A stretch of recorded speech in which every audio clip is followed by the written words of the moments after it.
Hey everybody, my name's Carly. I'm an infectious diseases fellow in Bethesda, Maryland, and today we're going to be talking about commonly used antibiotics in the hospital. This is certainly not meant to be an all-inclusive lecture. This is sort of a primer on common inpatient antibiotics that we use sort of on the hospitalist wards.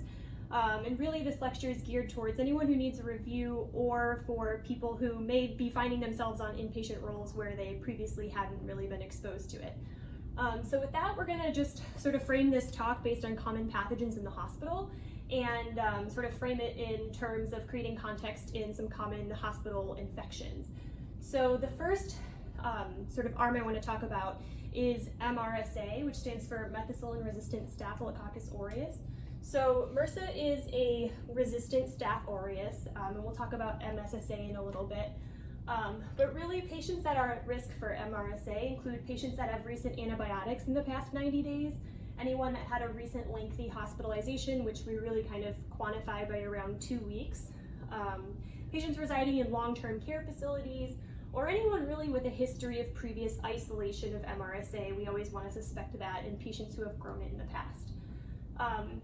So if we sort of frame MRSA in the context of a commonly found infection in the hospital, like skin and soft tissue infections, classically with MRSA we see a lot of purulence, maybe furuncles, carbuncles causing localized cellulitis, and that systemic or physical exam finding is going to raise suspicion for MRSA, as well as any of these above factors that have risks for resistant organisms. So if your patient is mildly ill, you think they can tolerate oral antibiotics, it's important to know which drugs cover MRSA and which don't, because you always want to make sure you're covering the right bug with the right drug.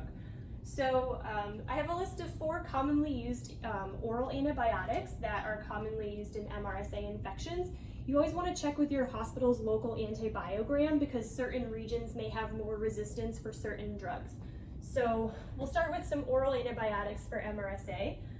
The first one that we commonly see used is Bactrim Cetera. I'm going to here on call it Trim-Sulfa because depending on where you practice, you have different names for them. This is a sulfa antibiotic that has pretty good MRSA coverage.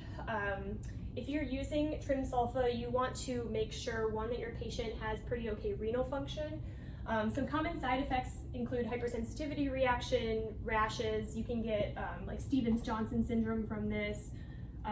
And then you also can get a hyperkalemia, so you want to make sure you're watching patients' electrolytes if you're starting this. Another side effect is also a rise in your serum creatinine, so you want to make sure you're looking at that. It doesn't necessarily mean that there's an actual decrease in your GFR, but it is important to pay attention to. Another commonly used drug for MRSA is Doxycycline. Doxycycline also has pretty good oral coverage of MRSA infections, for mild infections that is. And common things you want to talk to your patients about are, that you can see with Doxycycline include photosensitivity. And then also you want to counsel your patients when they're taking Doxycycline to take it with a full glass of water and stay upright for about 30 to 60 minutes after taking it, because it can also cause a pill esophagitis. So those are just sort of common pearls that you want to talk to your patients about if you're going to be starting that. The next antibiotic that covers MRSA, and this is really regional dependent, is Clindamycin. Now here at our institution, we actually have a pretty high resistance rate for Clindamycin, so it's not really used first line for us, but I know other institutions have pretty good susceptibility to Clinda. So in the right setting, it can be used for MRSA. Here we only use it if we have a culture result that says it's sensitive. A common side effect of Clindamycin is obviously, as you know, diarrhea. It's one of the leading antibiotic culprits for C. diff. And sort of this goes without saying, all the antibiotics that I'm going to be talking about can all cause diarrhea and C. diff. Really are the one that can sort of is the least amount of risk factor for C. diff would be Doxycycline. And then the fourth oral option for MRSA infections is a drug called linezolid.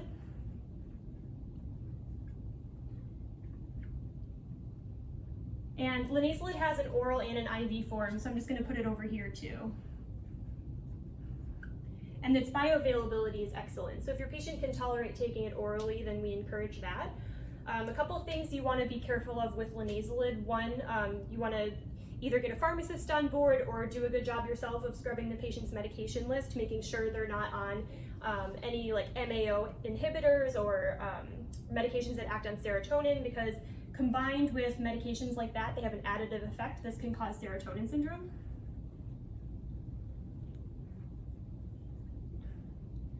Linezolid can also cause sort of a time-dependent bone marrow suppression, most commonly with thrombocytopenia.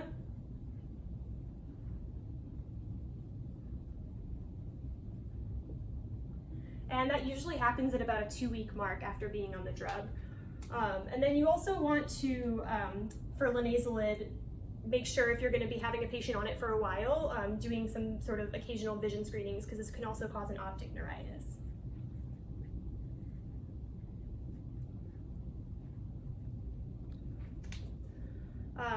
There's another oral option that can cover MRSA, but typically is not used unless ID is involved on the case. It's a new fluoroquinolone called delafloxacin. We're not going to really talk about that right now just because we don't have it here at our institution and I don't have a lot of clinical experience with it, but it is out there if you wanted to read more about it. Now, if your patient has a more moderate to severe infection where you think they need IV treatment for MRSA, whether it is in the setting of a skin and soft tissue infection or really anything else, if it's a bacteremia that you're concerned about, a bone and joint infection, or even a pneumonia, we have a couple IV options that MRSA can be killed by.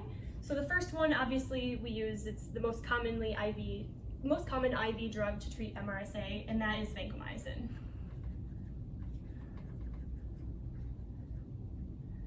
You're going to see vanc used a lot in the hospital. It's a very common empiric choice to cover MRSA. And this medication is pretty great. It's usually well tolerated. It can cause a little bit of nephrotoxicity. So you want to always make sure you're looking at your patient's renal function and reducing the dose accordingly. The nephrotoxicity of vancomycin is compounded when you add it with piperacillin tazobactam, which we're going to talk about in a little bit, or Zosyn. So in your patients that have underlying renal insufficiency already, the combination of vancomycin with pip-tazo may not be the best choice. Another IV drug that can cover MRSA in certain settings is called daptomycin.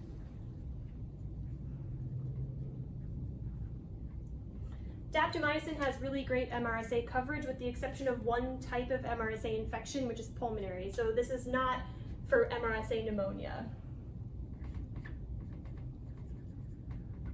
The reason being the active component of daptomycin is inactivated by the surfactant of the lung, rendering the drug basically ineffective for patients that have MRSA pulmonary infections.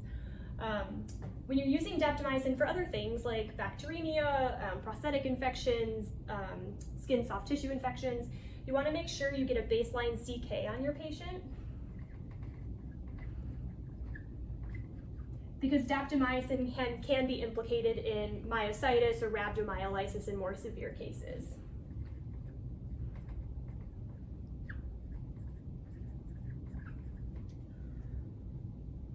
The next IV drug that covers MRSA is a 5th generation cephalosporin that we call ceftaroline.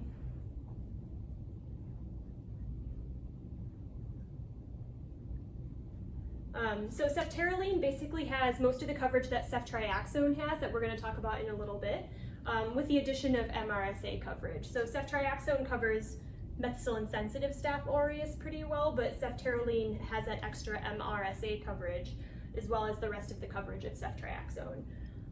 Ceftaroline is a beta-lactam antibiotic, and like all beta-lactam antibiotics, you can have hypersensitivity reactions, acute interstitial nephritis. Those are sort of common signs, but ceftaroline also has some neutropenia that's associated with it, with more long-term use.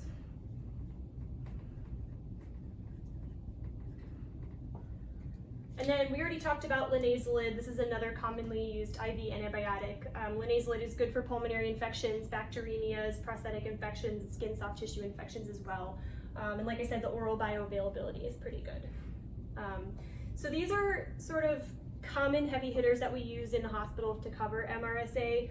And then really there are more drugs out there, but if you're sort of going beyond these, you really are having ID on board at that point already.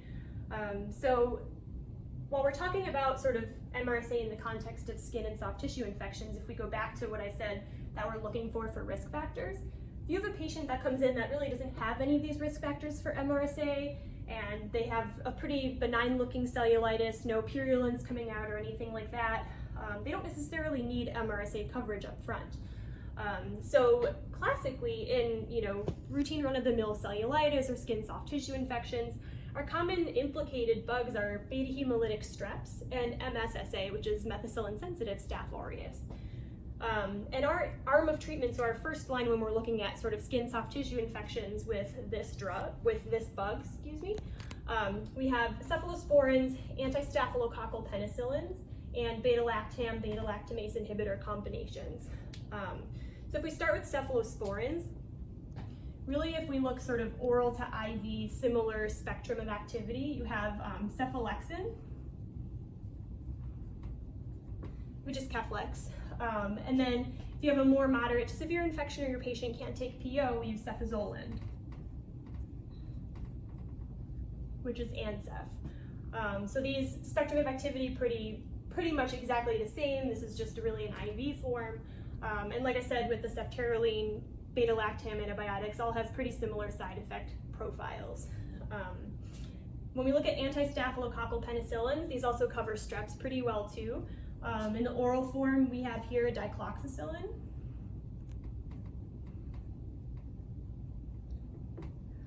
And then for IV form, depending on where you practice, we have nafcillin or oxacillin. And both of those are good for MSSA and beta hemolytic streps. And then finally, when we're looking at covering for skin structure infections, looking at these bugs when we're not really worried about MRSA, we have our beta-lactam, beta-lactamase inhibitors. So commonly in the first line, if there's some reason why you're not going to use these, we have amoxiclav as our oral option, which is augmentin, and then our IV option, which is basically the same thing but in IV format, we have amsulbactam, which is Unicin.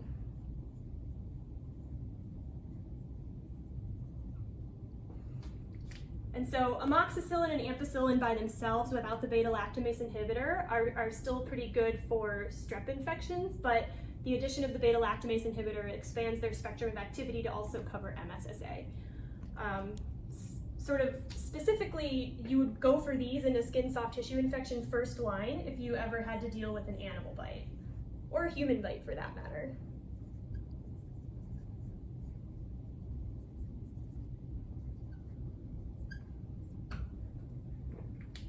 So these are kind of our first line options when we're looking at a patient presenting with a skin soft tissue infection for the first time. We also, like in the cephalosporin category, we can also use Ceftriaxone. And Ceftriaxone is one of our heavy hitters in hospital medicine.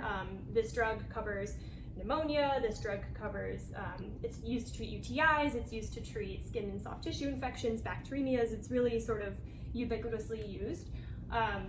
Cefazolin definitely, it has a narrower spectrum to cover really beta hemolytic streps and MSSA. Ceftriaxone does add a little bit of gram-negative coverage, so it's a little bit broader, so not used first line, but still available to use. So these right here are our common sort of gram-positive antibiotics that we use in the setting of, I framed it in a skin soft tissue infection, but really this is commonly sort of our drug arsenal that we have for a lot of our MSSA, MRSA, beta hemolytic strep infections.